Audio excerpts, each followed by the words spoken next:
United nation welfare ફાઉન્ડેશનના ગુજરાત એકમ દ્વારા વિપક્ષના નેતા જયરાજસિંહ મોરીને સન્માનિત કરાયા.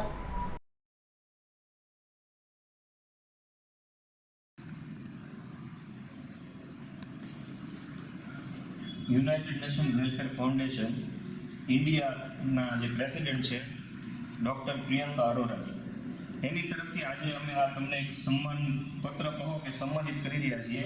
અને આ કાર્ય પ્રિયંકાજી પોતે રોજ તમારા કાર્યને નિહાળે છે શંખનાદ ચેનલ દ્વારા. એ ત્યાં રોજ ડેઇલી શંખનાદ સમાચાર જોવે છે, તમારા કાર્યને પણ બિરાજે છે.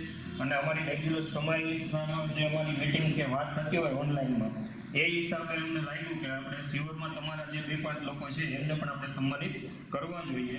તો એણે ઘણી કોશિશ કરી કે એની માટે સ્પેશિયલ લેટર કરે અને તમને મોકલે, પણ પોસિબલ નહીં થતા, સમય આગળ વધારે ન જાય.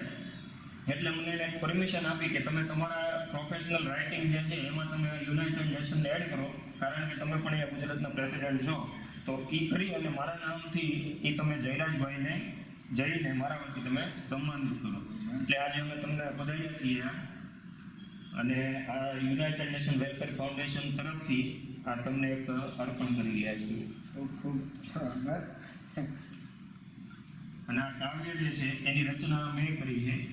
આપની જે મારી આ ગાંધીજીનું વ્યક્તવ્ય ઘણીવાર કે ને તો ઘણીવાર ખાસ કરીને આપણે આપણા કેટેગરીમાં જોઈએ કે ભાઈ પોલિટિક્સમાં જોઈએ ને તો એક વિભાજન કરી દે છે કે ભાઈ આનું નિશાની છે, પણ હકીકતમાં ગાંધીજીએ કોઈની પાર્ટીની કોઈની નિશાની નથી. એ એક વ્યક્તિત્વ છે અને એ વ્યક્તિત્વને મેં આમાં દર્શાવવાની પૂરી કોશિશ કરી છે. ખૂબ ખૂબ આભાર. અને જે મારા પ્રત્યે તમારી જે આશા છે, જે અપેક્ષા છે, એમાં હું પૂરેપૂરો ખરો ઉતરું એવો પ્રયત્ન કરતો રહીશ. આભાર.